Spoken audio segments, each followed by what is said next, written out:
We'll go ahead and get started. Good evening and welcome to the eighth meeting, now that I'm counting, in a series of meetings of the Southeast Guiding Coalition Committee designed to help us here at Portland Public Schools gather information and make collaborative decisions regarding program and boundary shifts, and also the utilization of spaces in our schools. This is a two-phase process. As a reminder, our phase one focus is creating a feeder pattern for Kellogg Middle School, which is on track to open in the fall of 2021, and Harrison Park Middle School, Harrison Park K8, which will convert from a K8 to a 6-8.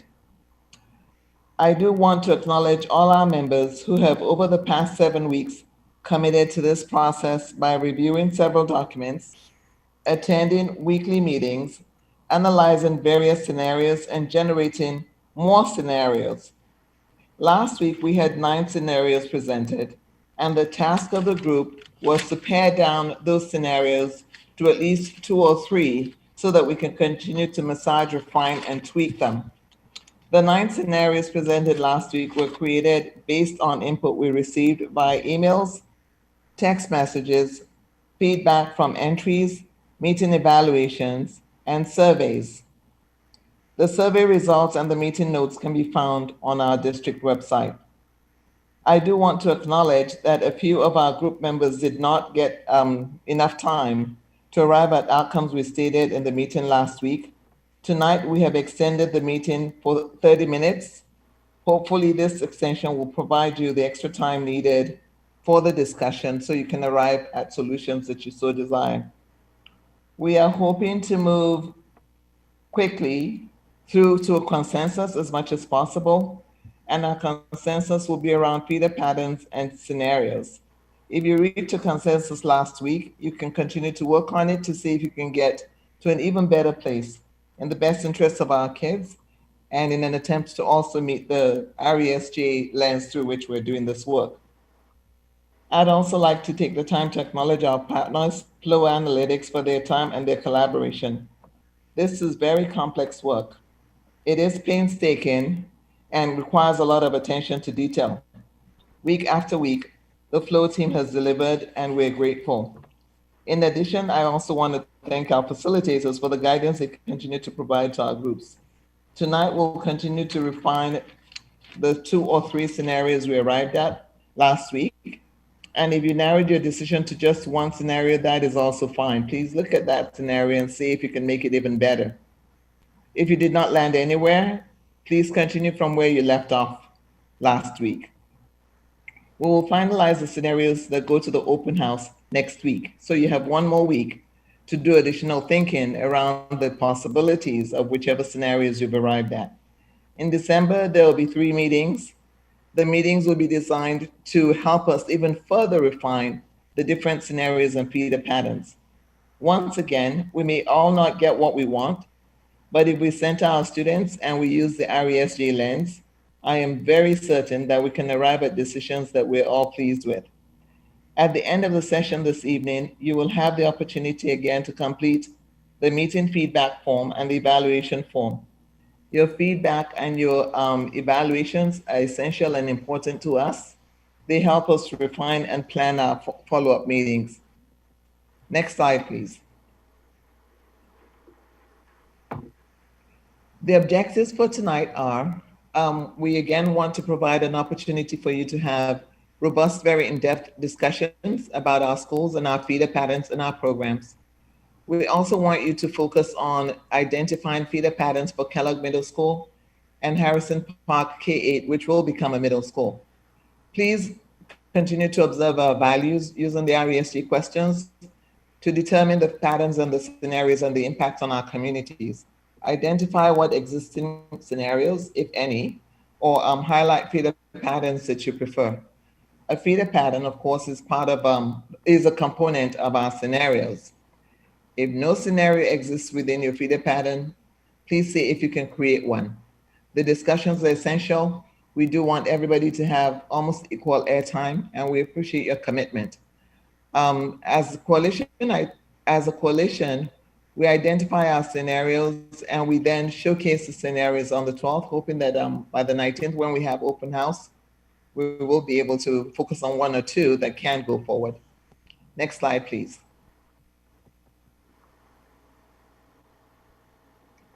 Tonight's agenda. I just reviewed the meeting objectives. At 6:10, we'll go into our very first breakout session as needed. The breakout session, again, is intended to help us pick up from where we left off last week and to have the discussions around the scenarios that we prefer, or to generate or to tweak and generate better scenarios based on the ones that we established last week. At 7 o'clock, we'll return to the main room and we'll share. And then at 7:30, we'll go back to our breakout sessions. Prior to that, though, there will be a 10-minute break, a stretch break, I'd like to call it. At 8:30, hopefully we'll report back, and then at 9, we'll adjourn. Any questions? Next slide, please. In concert with how we run our meetings, we just want to revisit our group agreements. We do want you to please stay engaged intellectually, emotionally, and physically. We want you to speak your truth responsibly. We truly do want to hear from you what you have to say. That's important to us. Please listen to understand and to believe. There are no prior decisions made. Every decision that we make is based on the input that we receive from our community members and from our schools. There are no guarantees that things are going to go the way that anybody really does want, but we can definitely agree to move forward and have some kind of shared consensus around the work. It is okay to accept non-closure. Non-closure is part of the process. If there are concerns, please let us know. Next slide, please. So some of the questions that have been sent in since our last meeting has been, what is a feeder pattern versus a complete scenario? And it is defined here. A feeder pattern really is just the way kids travel from one campus to the other, from a level to, say, from elementary school to middle school and then to high school. A complete scenario, on the other hand, thinks about our program. It considers the feeder pattern, and it also considers maybe the dual language immersion program that exists at the school. So how will kids who are in, say, K-5 Spanish immersion classes go on to a middle school that offers the same program and allows them to continue their language experiences onto high school? And then the other question is it a foregone conclusion that Bessel K-5 must move out of Rosary Heights Middle School feeder and into the Harrison Park Middle School feeder? The answer to that is no. If in your discussions tonight, you can figure out a different pattern or an alternative way for Bessel, that would be great. We will take all suggestions and all recommendations. Can Sunnyside K-8 be moved to the grant cluster? My understanding is that there is no space in the grant cluster, especially at the high school level. So currently, the answer is no. Next slide, please. If there are questions or there are ideas or thoughts that arise that do not pertain to Kellogg Middle School and Harrison Park Middle School, would really appreciate it if we can just capture those and put them in what we call the phase 2 parking lot. In other words, we will surface them when they are relevant to our schools as we enter into a phase 2 process and the Southeast Guiding Coalition attempt to change our boundaries and make our schools better. Some elements of feeder patterns and scenarios that have included elements that are ancillary to phase 1 objectives. For example, a Woodstock moving from Horsford Middle School to Lane, finding a location for creative science, and moving DLI programs that do not affect enrollment or feeder continuity for Kellogg Middle School or Harrison Park Middle School. Going forward, we'll continue to capture these concepts and continue to sort of build a library for work that needs to be done or completed in phase 2. That said, I would like to yield the floor to Jed. Can I get us to pause for a moment? There is a group of parents that haven't been able to get in, and they're missing some of these conversations, and I want to make sure that we've got an email out to all the Guiding Coalition members. I think Judy was working on that. And so those of you that are messaging me privately, I'm just letting you know that we're going to send it out to all Southeast Guiding Coalition members at once. And we're working on that right now to get that to everybody. Thank you.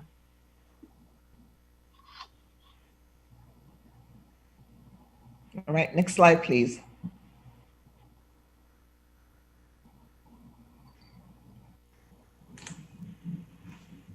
Thank you, Esther. So I wanted to speak really briefly to the data guide that went out on Tuesday evening.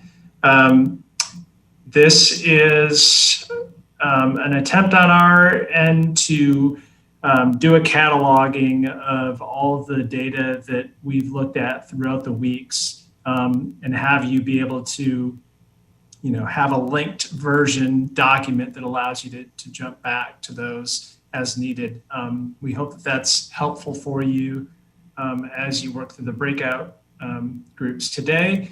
And I did also just want to point out specifically that we included an Excel spreadsheet for those who really want to dig in, that has program level information down to the grade level for our neighborhood programs, dual language immersion programs, as well as free meals rates, special education rate, and English language learner rates, and a bunch of other information that is the basis for which the district-wide enrollment and program balancing work was done earlier this summer. So for those who really want to dig in, that is available. And I just wanted to note that we've highlighted in red the phase 1 schools in that data sheet, and in light blue, you see Abernathy here as the phase 2 schools for Southeast.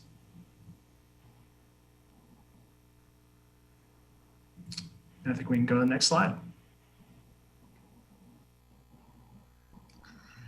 Good evening, everyone. I just want to reiterate everyone's thanks to everyone that's here tonight. As you know, this has been what feels like the longest week, filled with just increasing uncertainty. And so I just can't tell you how much I appreciate that you're here with us tonight, continuing to provide really profound and positive feedback into this so that we can really come together as a community and as a guiding coalition to get towards some things that we can coalesce around. So we heard from everyone that more time was needed. And so the way that we've structured tonight is that we're going to go into our small groups to breakout. We're going to have close to a full hour to be able to go into your small groups, continue the work that we did from last week. So we're going to ask you to continue to identify maybe 1 or 2 feeder patterns that your team and your individual small groups are working on. And then based on those feeder patterns, ask you to kind of consider some scenarios, either scenarios that you've talked about before or scenarios that you start to consider. And all the while, we're asking you to do this as you consider and use this lens of the question around how this work is expanding opportunities for racial equity and social justice.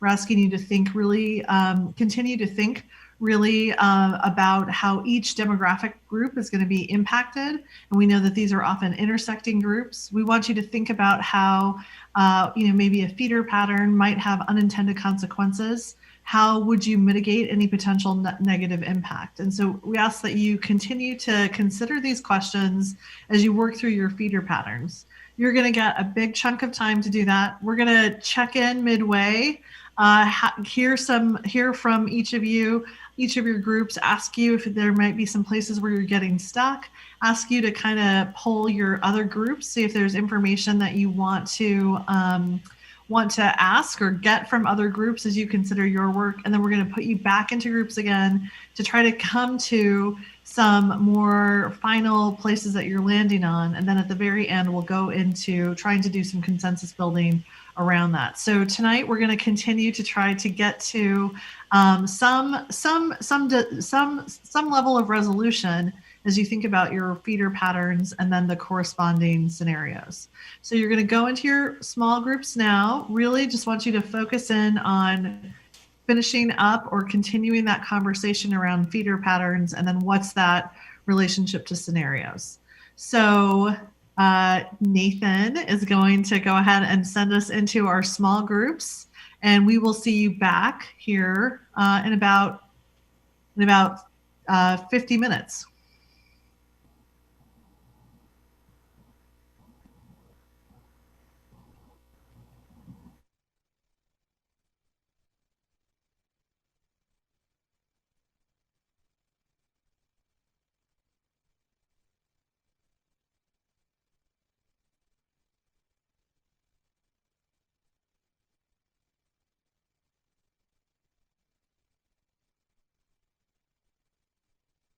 Our fingertips, all of the information that we've heard people request, and so we're hoping to really be able to provide that information and make sure that you have that, and that we're able to sort of consider the additional information and some of the questions that you've asked and feedback that you've given us as we go through this. So hopefully we've got the right conditions to be able to kind of continue to deepen this work.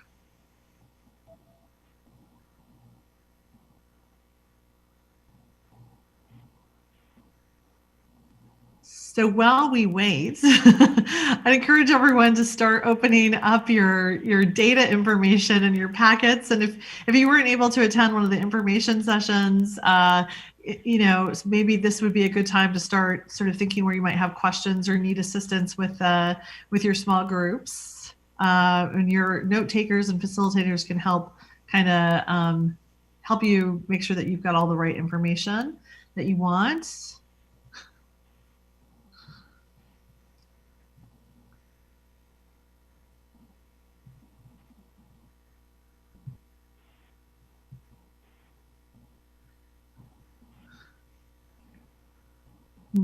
Nathan, is there anything that we can do to support you to help get us into our groups?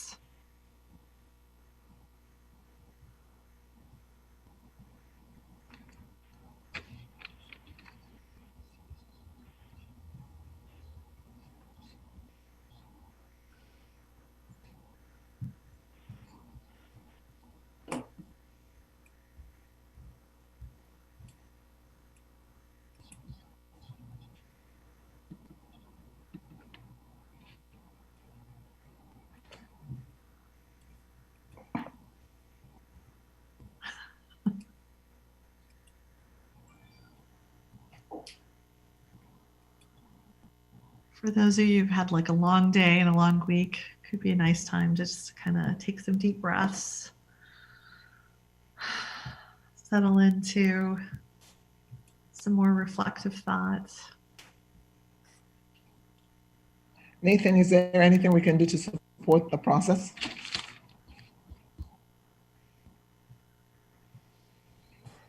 I find one of the most valuable pieces on that data sheet is the scenario summary with the analysis. And that might, if you're waiting, just taking a look at that. I do see the number of participants in the main room. Import didn't put everybody in their rooms, so we're quickly going through and putting everybody in their correct rooms right now. Thank you, Nathan. I see the numbers going down gradually, so I think that they're going now. But I think it sounds like it's going one at a time. Is he doing it manually? I believe that's what's happening. So we will get this worked out while everyone's in small groups.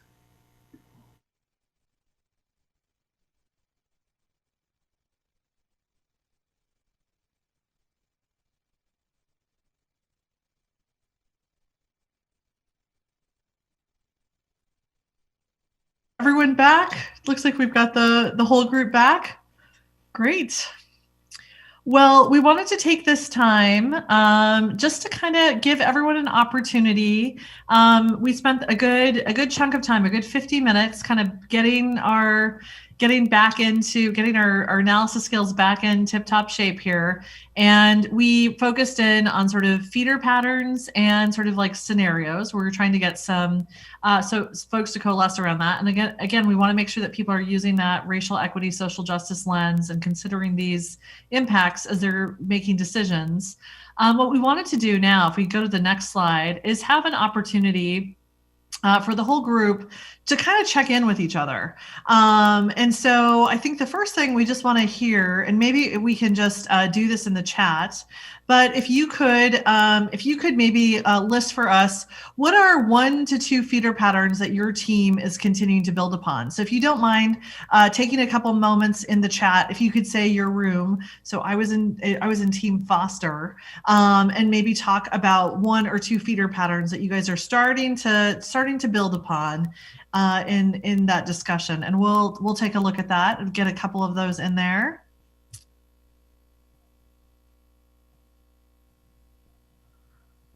All right.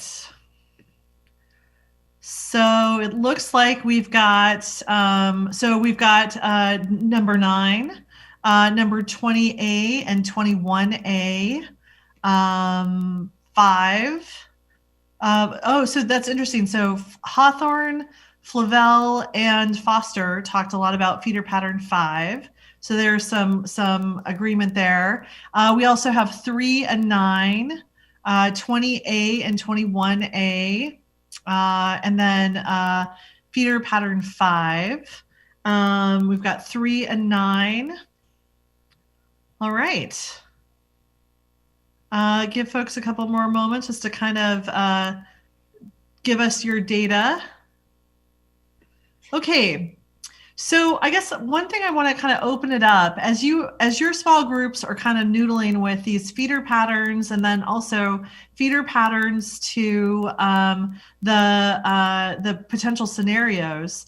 Wanted to open up for the group a discussion about where are you guys getting stuck? Like what's becoming a place? And I don't mean stuck as like a permanent place, but where does the task become difficult, or where does the complexity kind of get you stuck in a place in terms of the conversation? What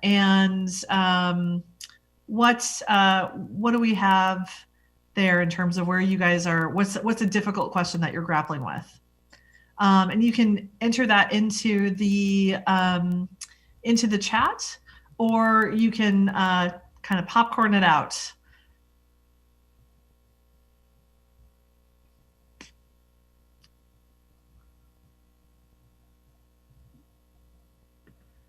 Foster talked about 5. Okay, so we've got transportation as being an issue. We've got ADA accommodations or accessibility accommodations. We've also got another one about ADA accommodations, another one for transportation, and then the co-located versus the standalone DLI programs. That is something that our group has had a lot of discussion about. Let's see, splitting middle schools is hard for kids and communities. Figuring out the actual neighborhood enrollment at schools, losing their DLI programs.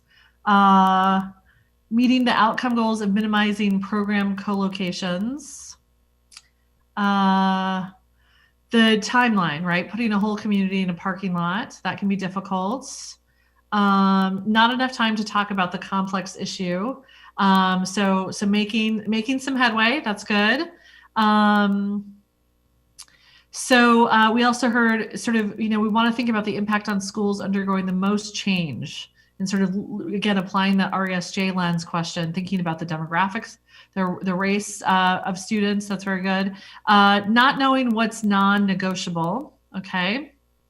Focusing on a singular feeder pattern without seeing a whole scenario. So kind of, is it like, it's kind of like Tetris, right? So you're kind of trying to build, and do they necessarily build off of each other? All right. Any other places where people are getting stuck, or like what's becoming a challenge? I mean, I'm definitely hearing some common themes that there's, that this is complex, right? Not having the full set of feedback from communities of color. All right. Other places where you're getting stuck or the information. Well, since Ben brought up the sort of not having, sort of a full set of feedback from communities of color, as you did folks get time to get to some of the questions or in their RESJ lens? So as you were talking about your scenario or your feeder patterns, was the conversation racialized? Were you talking about impacts on demographic groups? It sounds like, when you were talking about the ADA considerations, you were thinking about subpopulations, that you were thinking about other things. What has come up in terms of racial equity, social justice considerations?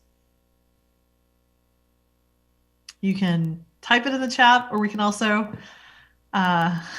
make it so it's not just my voice in the air. There's also some wanting to make sure, thinking about considerations about Spanish-speaking families.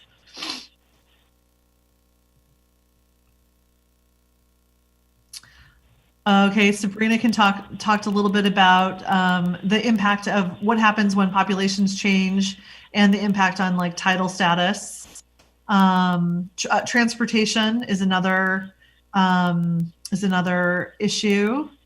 Access to a local neighborhood school for students of color who aren't in a DLI program. What does that access look like?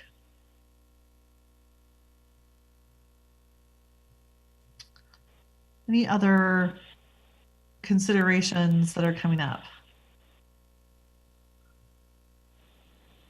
I can talk. So from Holgate's point of view, we kind of use the lens to narrow down our scenarios. Okay. So when things just don't make logical sense for us, like you're literally driving by one school to get to another school as part of a feeder pattern, it's something that we basically look at that scenario and move on from it essentially. So that helped us get to our couple of scenarios. All right. Yeah. So looking at that intersection of where folks are located, transportation, and the impact of race on there. Thanks. Any other considerations that we should kind of put out there? Well, I just want to, Michael, thank you for letting us hear your voice. So what I would love to do now is kind of open it up to the groups. So we've had a lot of good success with our groups, and we know that there's tons of really good information and lots of experience in other groups. I'm wondering if anyone is curious or anyone has questions for other groups. And maybe we could kind of put that out there. You can put it in chat or also put it out there, and then other groups feel free to also chime in and maybe talk a little bit about some of your conversations.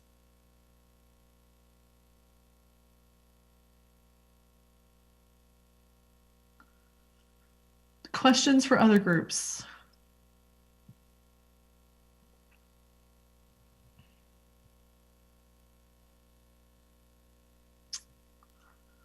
Okay, so Rosie said, as a Woodstock person, I'm curious about Harrison Park folks are thinking or feeling. So I'm wondering, is there anyone at Harrison Park that has wants to put some of their experience into the room?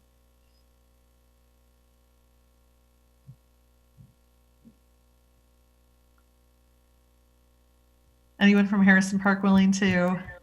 I can speak to that just a bit, and I feel, from what my parents are saying, it's really about location for most of our families in terms of being able to access the school easily, and transportation is a huge issue, and also feeling like there's some differences that will need to be worked out between the two programs.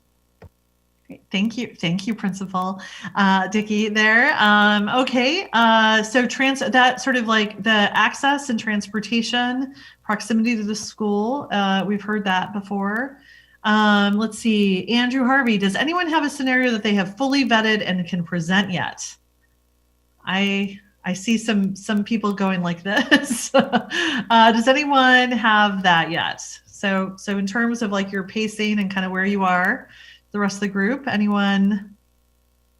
I think we're getting there, Flavel. I think we definitely have some question marks, but it's a concept where the numbers seem to mostly work and stuff. But so, I mean. Thank you, Andy. Do you have any advice for other groups in terms of like how you kind of got there? Or was there a moment where you were able to kind of start to get some momentum towards getting there? Well, we made some progress last week, which helped. So we were picking, like we had, but I would say we started. So I think I mentioned in the chat, we started from feeder pattern 5, which is basically the one we've talked about, except the wrinkle is Creston feeding Hosford instead, and seemed to like that, and sort of built from there. And then I think we were able to incorporate. We decided we were going to try to build a scenario, and obviously it's something the group would discuss, where we're going to try to create as many whole school K-5 DLI programs as we can. So there was already a scenario that we talked about weeks ago, scenario 1, where Lent becomes that for Spanish, that we built on. That we did a riff sort of on scenario 2 or 3, where the Clark building becomes the home for the all Chinese K-5 DLI. So I think, I don't know that my advice transfers to other groups, but we were able to kind of cobble together a lot of existing scenarios, look at the gaps, and then think, okay, like what are the kinds of boundary changes we need to think about, that sort of stuff. That's sort of the process. Thank you. Thank you for sharing that. I think that was really helpful for folks. Okay. In some ways for us, we dealt with our own cluster, like our own corner of the cluster, and it's possible that it was easier to envision it because we were dealing with our school and adjacent schools. So I'll just throw that out there. And as you, Dee, do you mind if I ask you a follow-up question? As you got some agreement around your own school, did the other schools happen more quickly, or was it more complex after you worked with your corner? I think it happened more quickly, for sure. I think it's easier to decide for yourself what you're willing to change. I'm sure it doesn't feel good to have people telling you, hey, you're going to do this. And so we were able to move on a little bit more to just talk about the RESGA impacts of what we had proposed. So, and we got some really good feedback from both of our principals in our group. So it was good. It was a really good discussion. All right. Let's see. We've got a question from our Vestal principal. Is the goal to have a scenario pretty fleshed out by the end of the night? I think we want to try to find kind of where people are starting to coalesce as much as possible. I don't think that we're also looking for maybe just one. You might have more than one. Let's see. Beth Kavanaugh said that she liked hearing the example that shares what the main driver for the scenario was. It helps to understand why decisions are made. So yeah, I liked that Andy kind of talked a little bit about like some strategy, and you heard the strategy with D2 is sort of like focus on where you had some agreement and then kind of move forward. Yeah, it was helpful. Does anyone have any other questions for other groups? This is the time to kind of sort of get into each other's sort of strategy, be encouraged by folks, think about what you can take back to your groups. I have either comment I could take that as a question. So when we consolidate DOI programs, especially in the case of Chinese DOI, I mean, especially here because we only have 2 locations, right? Now we consolidate into 1. So then how are we going to justify the distance, further out for some families have to commute? Mm-hmm. And I get it, it's going to be close to one community, but there are a whole lot, including anyway. So I'm just wondering like how we're going to solve that. And while we're trying to get to a walking distance, and the other families have to drive even further out to one side of the city. Yeah. Well, so let's put that out there. So as folks are thinking about transportation and about the different impacts of distance, how are folks approaching that? And maybe if you even have some examples of how you've used the RESJ lens to kind of help you arrive at some decisions. I would just say I'm with the Powell group, and one of the reasons why we actually looked at not consolidating the DLI program, so having larger DLI programs such as the Spanish DLI program and Mandarin DLI program actually have 2 locations, is because that actually allows for less concerns around transportation. It allows for more options and more flexibility for families. All right. So flexibility and choice was a big driver. All right. Yeah. And from hearing from our Spanish-speaking parents, we heard that the being forced to put into a specific only Spanish location is a forced segregation on Spanish-speaking families, and they feel like they're being pushed out and segregated to specific areas of the city. Great. So you were also thinking about like what are those other larger implications or those potential unintended impacts? So really leaning into that question. Great. And that also I'm in the same group, and that also allows for more neighborhood involvement in schools, and so by not having only one school with a DLI. Yeah. Okay. So also thinking about like that strategy of like also building community around schools. Great. Yeah. The other thing as well with an RSJ lens is that if you have a location that is all Spanish or Chinese DLI, you cannot guarantee that all native speakers from that neighborhood area will be get into that program for Spanish or Chinese or Japanese. Therefore, you are pushing out in that sense other families that should be in that program, but there's not enough room. So we figured that if we can have programs that are co-located, if students are not able to get into the language program, then they're able to get into the neighborhood program, and in doing so, creating a school community that surrounded the cultural heritage of the students that are found in the neighborhood, rather than just the language. Great, thank you. I'm curious. Oh, sorry.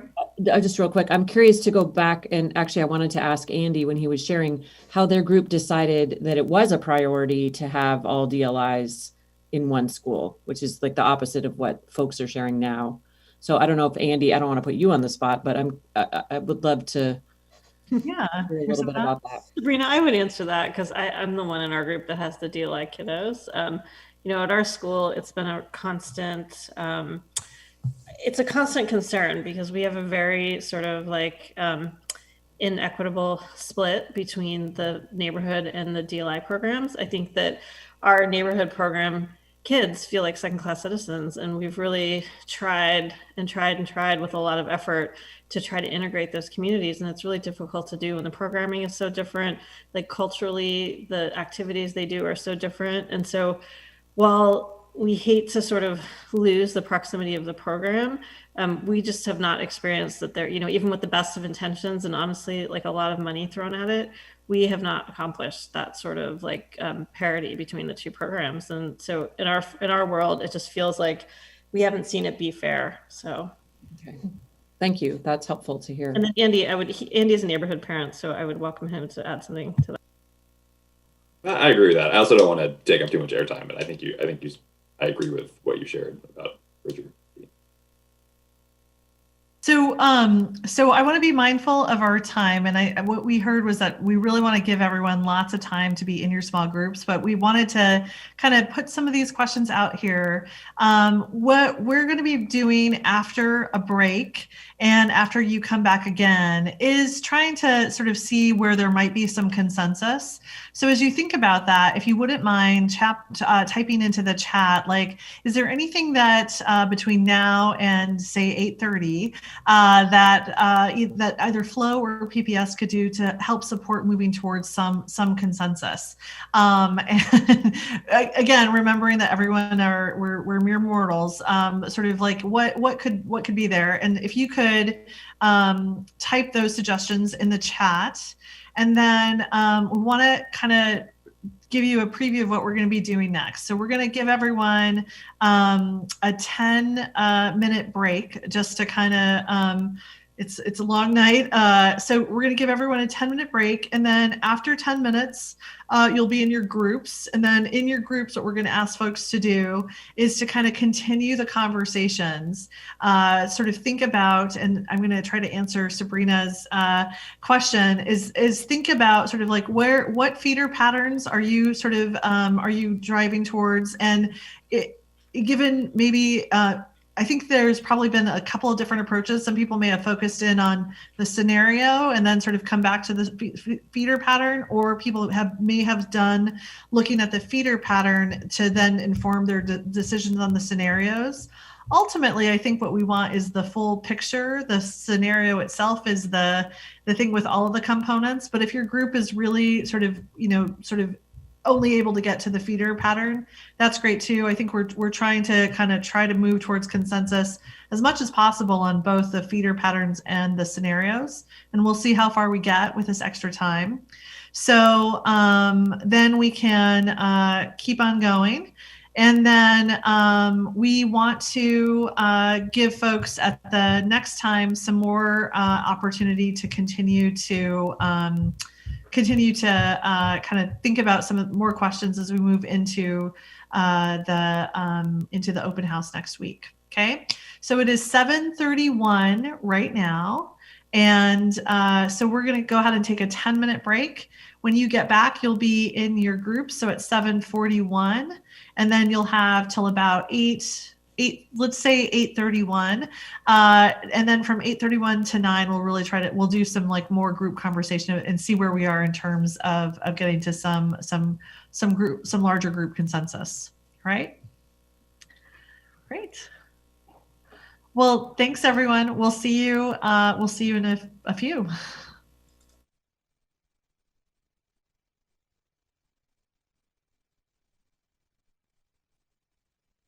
Hi, everyone. Do we have everyone back?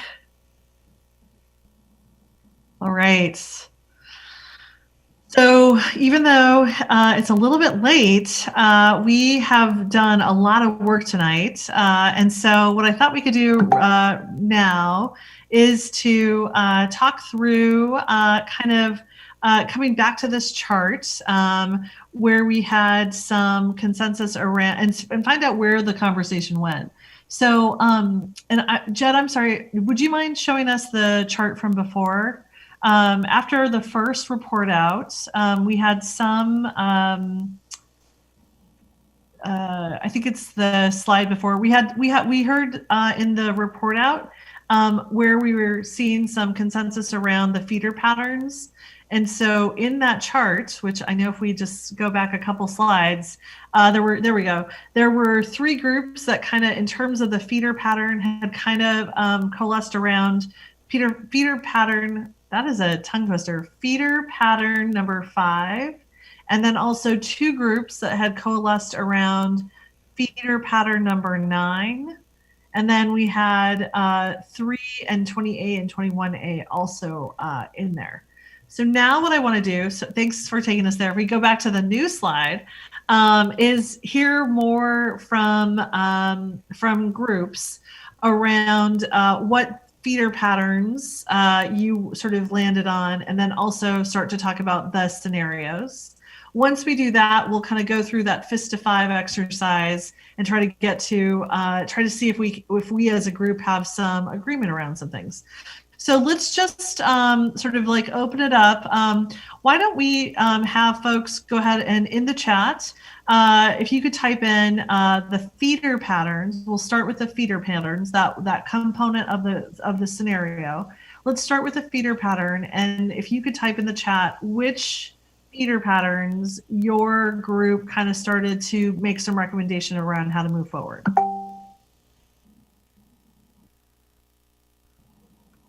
All right, we've got a couple out there. So we've got a couple for, so it looks like Duke is number 9. That remains the same. Flavel number 5, that remained the same. I think for Foster, we're also around 5 still. It looks like Powell focused on 28. And then also looks like we've also got Holgate, did you stay at 3 and 9? That's great. So it looks like Hawthorne changed to a version of 8. And Holgate. Holgate is 3 and 9. 3 and 9, kind of. I like that. Okay, well that's good. Let's keep that there for now. And then let's talk about scenarios. So if you could, one of the things that I did not do was, but we did it in our group, was we kind of asked folks to think about, like, are there some scenarios that are off the table?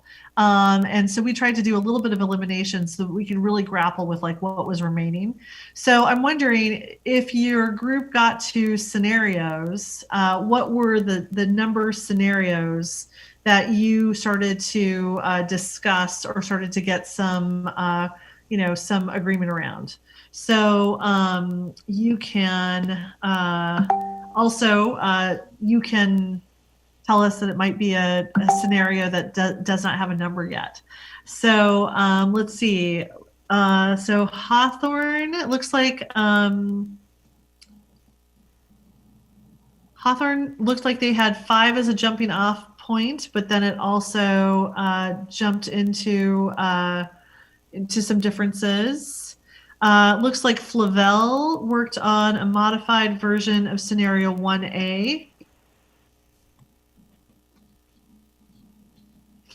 Okay. Oh no, sorry, Beth. Thank you for the clarification. It looks like Duke did not get to the scenarios, and Hawthorne, that was the feeder pattern, not the scenario. Thank you.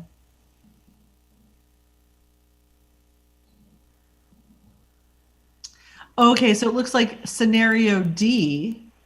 So we're gonna have to hear more. Any other report outs from other groups? So Foster, Holgate, Powell, in terms of scenarios. And I just want to say that putting a scenario number into the chat does not, we're not bound to this scenario. We just kind of want to hear how folks are. And so it's still very, very likely that these are still evolving. We'd love to get things, kind of see where folks are. I guess I could share for Foster that we kind of had really robust discussion around 1A, and want to discuss 4.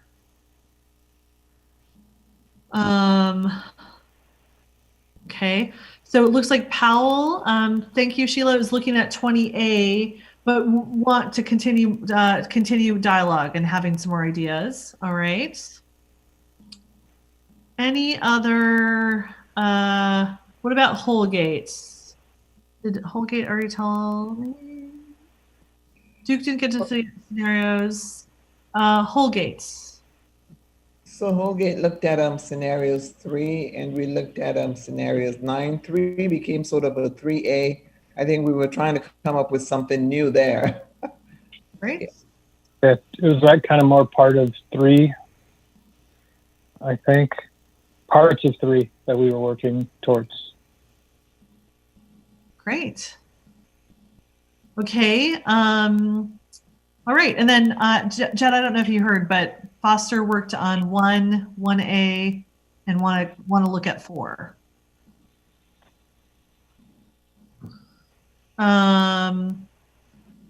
Okay. So thank you. There's some folks who are sharing their notes, and so I really appreciate that. What I'd like to do now, before we go into this sort of like consensus exercise, is just have groups just talk a little bit about kind of like where your modifications were and where some of your decision, sort of like how you were making decision making. So I'd love to start with group Powell. If you could tell us a little bit more about 20A, that would be great. And then sort of like how, some of the factors in your decision making. So is there a Team Powell member that we could get to tell us a little bit about that? Yeah, I can speak. This is Sheila speaking from Team Powell. I would just first like to say that we had a really great conversation with Misha from Creative Science School. And that was really important for us because one of the proposals that we currently have in this scenario is to, reinstate the neighborhood school in the building that's currently being utilized by a CSS community. And so we found that we're not able to really move forward until we've, had a little bit more time to have a conversation and make sure that that community definitely has a long-term home as well. So I just want to kind of lead out with that. We really appreciated that conversation. Other things I would say, we did really focus on looking at Kellogg and Harrison Park in particular, and what are the feeder patterns going into those two middle schools. So for one of our sort of determining pieces was trying to bring together all strands of dual language immersions along with neighborhood programs in a single school. So in the proposal, the 28 proposal, Harrison Park is hosting the Mandarin DLI program, and that has both, has Woodstock, Marysville, and then also the newly instated neighborhood program that is, currently where Creative Science is housed.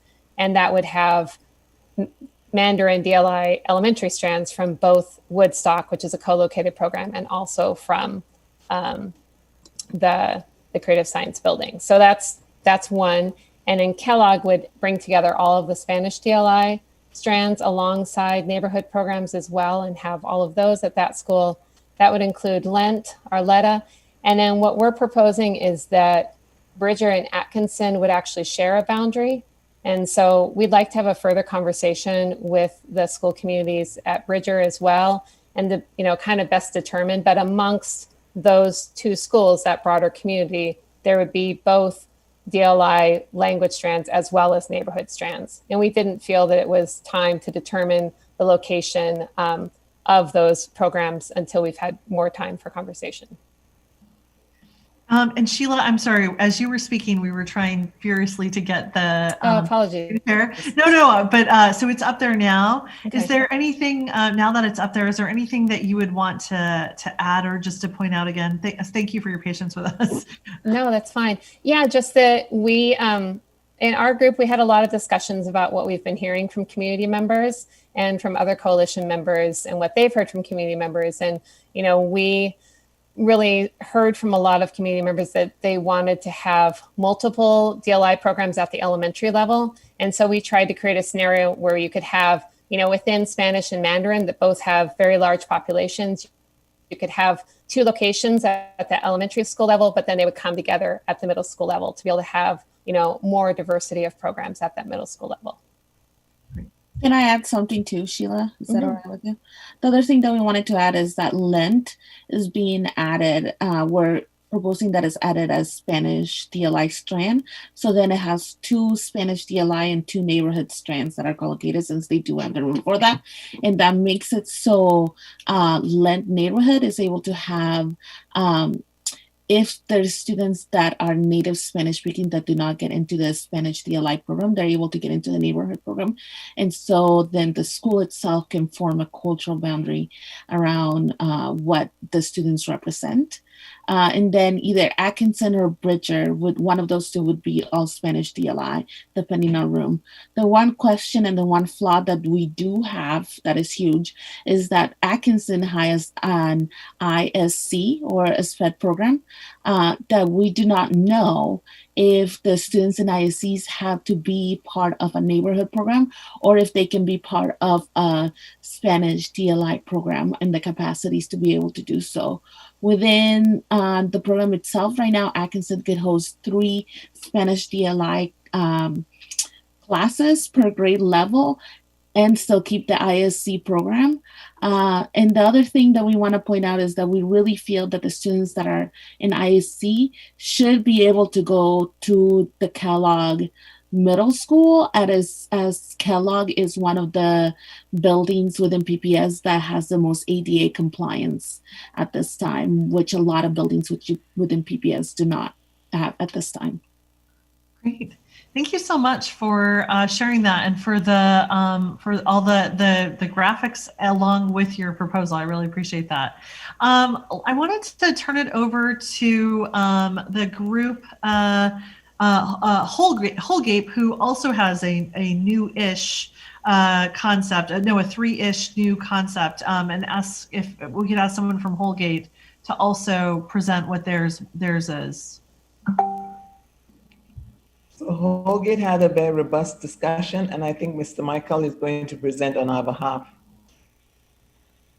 Yes, thank you. Nathan, are you showing that now? I believe so. Sorry, my internet's slow. Yeah, thank you. All right. So this is fun, isn't it? Yes. Anyway, all right. So, you know, when we look through all this stuff, obviously, you know, the DLI programs, the neighborhood program, all those things become a really big discussion for us. And it's, you know, it's actually really difficult work. So I want to first call that out for everyone else. We feel your pain. The good thing is we are seeing some similarities from other teams and other groups. So far for us, just going right to left, you got the Mount Tabor middle feeding into, sorry, it's in my way, feeding into Madison. And that has the Spanish DLI, Glencoe, Vestal, and then Richmond. And then Harrison Park would have the 3 strands of Mandarin DLI with Creative Science, aka Clark, Mandarin DLI Bridger, and then Atkinson. You got Franklin having, sorry, I should have started with that. Franklin having Spanish DLI, Russian DLI, and Mandarin DLI. I know that's 3. We struggle with the 3 in one high school, but we think it could work.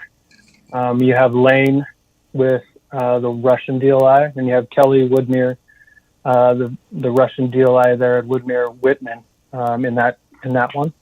And then you have Kellogg with the Spanish DLI, and you have Marysville, Lent having the Spanish DLI there, Arleta, and then Creston feeding into Kellogg. And then moving over to Cleveland High School, we have the IB program with Hosford, Grout, and Abernathy, Woodstock, Buckman feeding to Hosford. And then you obviously have Llewellyn, Dunaway, and Lewis feeding into Selwood, and again, all to Cleveland. Thank you so much. So oh, go ahead. Oh, sorry. I was going to say, when we say we did 3-ish, we started to go down this path, and it kind of took us in a different way. So we basically created a whole new scenario, I guess. Thank you so much for sharing that with us, and thanks for the creative spirit there. I want to go to the folks in Hawthorne, because they have scenario D and a new one, and ask you if you wouldn't mind presenting that as well. And thank you to Michael and to Sheila and to Martha for also presenting. Who's going to present for Hawthorne? Okay, looks like that's the one that I proposed, so I'll speak to it. So the main driver for this one is first to create a balanced middle school enrollment, and also trying to maintain the diversity, I would say, so to keep like at least one DLI in each of the high schools. And then also, for the most part, trying to keep the feeder pattern for the middle school, to keep it middle school and going to the same high school. But for Chinese DLI and the neighborhood program in the same building, then it does have a separate splitter pattern. So, but anyway, so here, if you look at the graph here, there's no change for Selwood and Hosford. The change will be move the Woodstock out and to Kellogg compared to the existing feeder path. And then we'll have Clark building to be for the Harrison Park neighborhood and Chinese, although in here I did show all Chinese DLI because I just don't know, is that going to be, it sounds like there is the big demand there for the Chinese program, and based on Marissa also said that the neighborhood, the non-Chinese speaking families also wanted to get into to that program. So there's probably potential to grow, but either way, I don't know how many strands could it be there, but so they'll come together with the Woodstock DOI and along with the Creston and Marysville fitting to Kellogg. And also in this model, and kind of Kellogg is kind of middle location, central location for families, you know, like especially for a Chinese family, I guess, from all over the place. So not having to all drive to, Harrison Park or Hosford for that matter, and then for Lane we'll have a leader here. That's so this model is based off the feeder path 8, but the difference is Alita will go into Lane instead of Kellogg here. So you have Kelly, which is the same as existing, and Whitman, and with Alita. And then Harrison Park will be the Spanish DLI kind of hub. And similar to what Sheila and Martha mentioned, Atkinson and Bridger, that could be shared boundary and then talk about how to maybe one school to be all Spanish DOI, the other one would be neighborhood, and also land will be a balanced co-located Spanish program. And then Vestal and Glencoe, Richmond, they're going to Mount Tabor to feed into Madison. And I see the comments here about having the Harrison Park school going all the way to Cleveland. It's a hardship, and it is true. But when I create this, it's really hard trying to balance the high school enrollment and then everything else. So I do realize there are some challenges here. Well, thank you for presenting, Min. Are you going to present the other proposal as well from your group? I think Beth. Yeah, I'll hop in and do that one. Okay, thank you, Min. So Beth, if you could present, so Min, were you scenario D, or Beth, your scenario D? Mine is scenario D. Okay, sorry. So if you could present scenario D for us. So as this is coming up, the drivers behind this scenario were, one, to think about middle schools that all fed to the same high school, so no split middle school feeder patterns, and bringing together DLI, the same DLI language strands into a shared middle school for robust programs for those.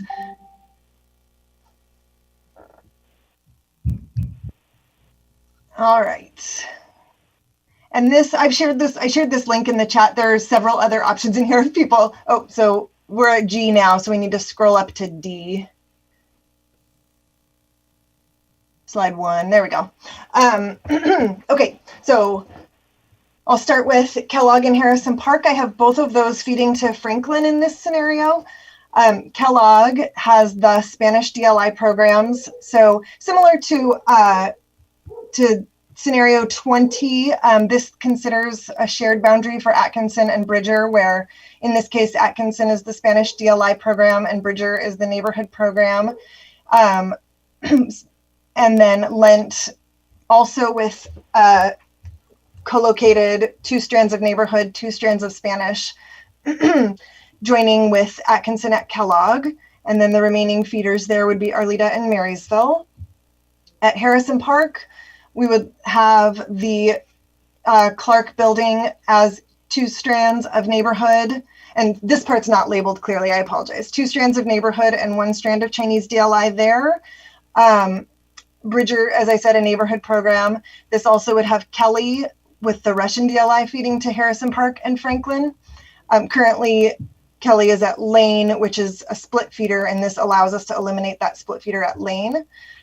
So the thing that's not listed here under Harrison Park is that Woodstock's 2 strands of Chinese DLI would feed to Harrison Park and then Franklin, where the neighborhood portion would continue to feed to Lane and then Cleveland. So that's the Franklin and Harrison Park portion of this. And then the other element here that's been reflected in some of the other proposals too is Mount Tabor switching to Madison. And this has Vestal, Glencoe, and Richmond. And there's some boundary changes that would shift so that those are a more logical geographic path to Madison. Hosford, oh, I'm sorry. One other thing is that Creston then moves out of the Franklin cluster and into Hosford and Cleveland. And then this also takes Woodmere out of the Franklin cluster. So that's no longer a split feeder. So it also should relieve some of the overcrowding at Franklin by shifting some things out of Franklin. Glencoe's also shifted out of Franklin. All right. Thank you so much, Beth, for doing that and for presenting. Let's do, it looks like Flavel had a modify 1A. And Flavel, would you mind sharing that with us? Sure. I don't know if we have a graphic for ours, which we need to make, but does anyone have just like the feeder path 5 to put up? Because it's based on that. Otherwise, I can remind people what that is. That's okay. So our idea, like I mentioned before, is only changes from the springboard in terms of feeder path would be that Creston shifts to Creston, instead of feeding Kellogg, shifts to feed Hosford and is in the Cleveland cluster, which the goal there was just to, relieve a little bit of enrollment from Kellogg and Franklin. And then we, like in scenario 1, we're creating we're turning Lent into a all K-5 Spanish DLI program. The Clark building would be all K-5 Chinese, including Woodstock strands. None of the middle and high school feeder patterns are changed from the springboard. So Kellogg would still have Spanish DLI, Harrison Park would have Chinese DLI, and then the high school feeder patterns remain the same. And then that scenario obviously implies that creative science would need to be relocated, and that's something that I assume would be part of phase 2. So it's different from 1A in that I think that scenario had the Clark building as a K8. So this is Clark building as a K-5. All the southeast strands of Chinese DLI are there. D or anyone else in our group? Did I miss anything? We had a chance. We feel pretty good consensus-wise on our scenario. So we had some time to talk about some RESJ stuff and just talk about some general ideas about the consequences. And we had a couple really important things that came out that we wanted to share out. We have a principal from Arleta in our group who also used to be the principal at Lentz and had a lot of insight into those neighborhoods. And one thing that he shared with us that we found to be pretty impactful to our discussion is that what would happen if you just swept everything off the table in terms of current enrollment and just looked at the number of programs and the building capacity without any sort of thoughts about trying to preserve what's currently happening, and where would these programs logically go to meet all of our RESJ goals and our enrollment goals, and we just felt like that was a really important hat to put on for a minute as we're thinking about making these plans, not just for our kids, but for 30, 40 years worth of kids behind us. What makes sense for the neighborhoods as they're evolving? So that was a really good discussion that I felt like we had. And then we talked about what some of the unintended consequences might be of scenario 5. And a couple of them were, just talking about the potentially lower enrollment at Bridger and Atkinson and how that might be solved with some changes to the boundaries. But also thinking about how there's an opportunity here to refocus the DLI programs to serve the communities that they're intended to serve, and really think about creating the best programs possible for those communities outside of the context of the way that those programs look right now. It was really interesting to talk with both of the principals in our group just about what the history is of some of those programs and who they used to serve and who they serve now, and thinking about what it means to get back to sort of some of the principles of what the DLI programs are supposed to be. So we had a really good and interesting discussion. We really appreciated the principals and the parents, and it was nice to talk about some of the consequences of this plan. So thank you, Dee and Andy. And you have really good timing because you're going to give me a minute to close us out. So what I'd like to do tonight is I think that we have really great information. We have the chat where we've had some initial reactions. I think what we were going to try to do is do some of the fist to five sort of like instant polling. But I think what I'm going to suggest, because we have these modified suggestions, I want to give people a little bit more time to kind of sit with them. So what we're going to do is we're going to send out these modified scenarios, and then just send out like a survey monkey or a survey where we're just going to ask you to do the fist to five sort of ranking of each of them. And then we will early next week kind of send that out to the group so that you can kind of see where the collective was and just some of your reactions to it. So if we go to the next slide, you'll see that just a reminder of that sort of fist to five, where you'll see sort of like, for each one, we'll ask you sort of like an item for no way to all the way to I love this, I will champion this. So we're going to ask you to do that, but also give you a little bit more time after the lightning round of presentations. We want to make sure that you have some more time with that, and we'll do that. So it is now 9:01. I apologize that we kept you a minute over, but I think what we want to do is turn it over to Esther to close us out and talk about next steps. I want to just thank everyone so much for hanging with us on a longer meeting, but I feel, I don't know about you, but I feel like there's really some good positive, like sort of, we're starting to coalesce and really start to hear some strategies that folks are using. There's a lot of sort of light that's been shed around people's decision making. And I think that this is really, we're laying the groundwork for some continued dialogue and discourse about sort of like how to move forward on this. So I just want to thank you all for just really leaning into those group agreements, staying engaged, dealing with the discomfort and the complexity, and just really offering your time and service to our students and to our district and to our community. So thank you so much. I'm going to turn it over to Esther. Thank you very much, Danny. This has been a very productive evening.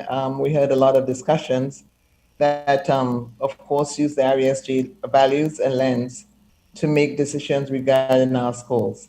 We do really appreciate your contribution. I want to remind you to please fill out the feedback form and the evaluation form for the meeting.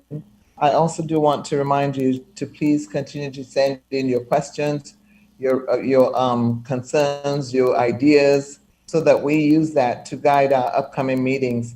In our next meeting, which will take place on November 12th, we will continue our discussions and continue to refine the scenarios that we came up with tonight. We are hoping that on the 12th, we'll be able to narrow these scenarios down to 2. It was really exciting to see that we're beginning to at least come to some consensus around certain ones. So we'll just continue that work on the 12th. And then on the 19th, we will have our open house.